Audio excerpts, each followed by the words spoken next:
welcome to another edition of Lee's Open Mic, and today we're so happy to have the lovely and very talented April Macie, who is our first female on this show. Oh, shame on me. What a surprise. There's no ladies? You're the first lady that make it on How here. long have you been doing it? Since the 80s. Well, that's a long time to not have one woman.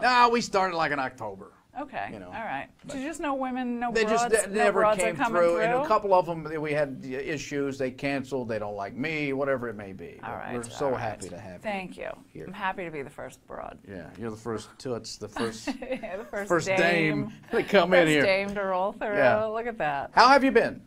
I'm really good. Yeah. I'm super happy. I got a man. Yeah, Yeah. that's awesome. You got to grunt when you say it. I got a man. Well, you know. Sounds real feminine when you say it that way. That's part of your act? I mean, you talk about relationships Dudes? quite a bit. Yeah, dudes. because I've had some trouble. This is the first one that's not a wounded bird that I need to feed in a shoebox. This is like a real reasonable man. Well, because he's not an American. No, that's why, and I feel like chivalry's dead here. Like, I find it super confusing, and then you go over there and you're like, oh, he's a man. He wants to, like, protect and provide and, like, take care of stuff. Like, he takes care of everything and takes care of my friends. And then you come over here and, like, you can't get a dude to buy you a Bloody Mary at brunch. And you're like, come on, dude. Boys with jobs, as opposed to men who, as you said, provide chivalry. Yeah, it's chivalry. I think it's dying in the States. So I go all in on the imports. That's where I'm good for at. you.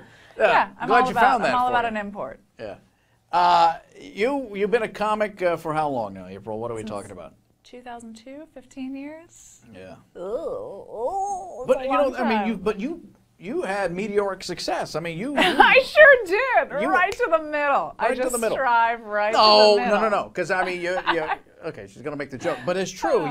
I knew who you were pretty quickly, and everybody was bragging on you. Look, this girl's funny. You gotta see this lady. I feel like I was super ambitious in the beginning, and then they beat it out of me over the years. That's what happens. Right. No, I did. I got the Montreal Comedy Festival after like 2.5 years. I was a new face, and then 3.5 years I got Last Comic Standing, and then 4 years I was making my living. So.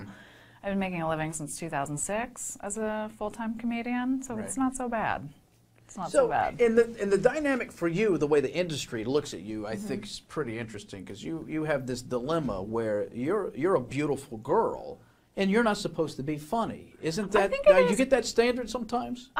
Yeah, or the assumption is like when you get on stage, you can feel an audience like retract a little bit. They pull back, and you're like, you just have to acknowledge what's happening. And I'm like, I'm damaged, just like you. I just have good hair.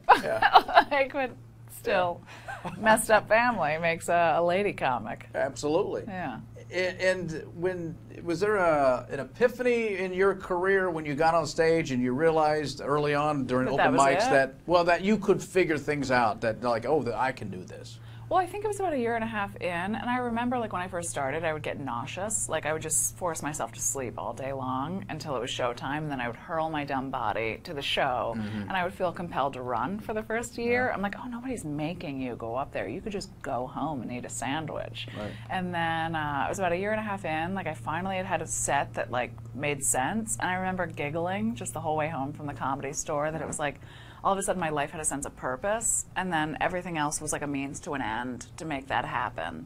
And I feel like then the ambition level rised, and then it was like, just figure out what the next step is. Just worry about the next step, and then once you get to that next step, worry about whatever the next step is. And so I think that's how I got pretty successful kind of fast. So. And here we are. Yeah, and here we are.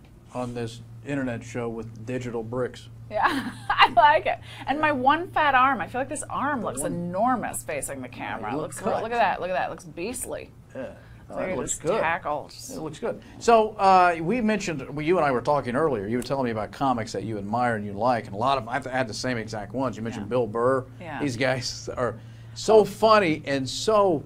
instinctually funny. Instinctually funny and irreverent, politically incorrect. They speak their truth, I think.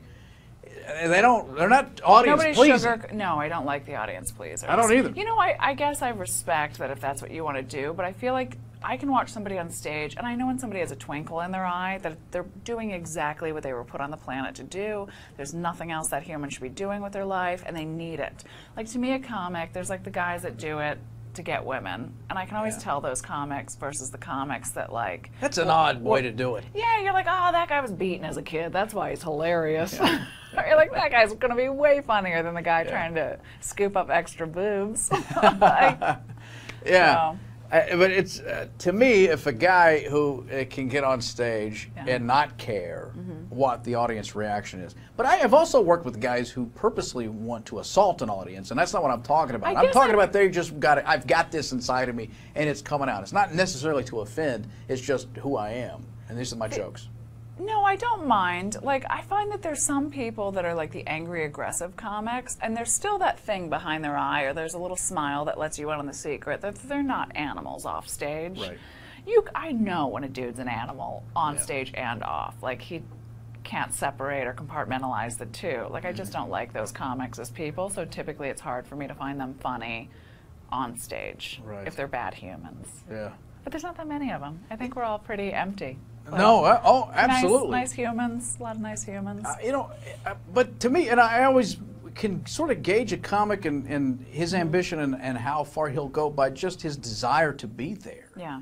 Because, you know, the kids will come up and ask questions, and they're like, well, just hang out in the lobby. Yeah, just watch. You know, you're wanting a gig all over the place, and that's great. Stage time is everything, but, you know, while you're not doing anything, sit and listen. Yeah, and watch people that are better than you. I always do find it amazing where you'll have somebody that opens or somebody like that's emceeing, and they'll just be in the bar. And I'm like, you don't think there's, I don't know if it's because I'm a woman, but I'm like, you don't think there's anything to learn? Like, you've been doing that for 9 years. How's that working for you? Last 9 years I was here, you still did that same crappy joke.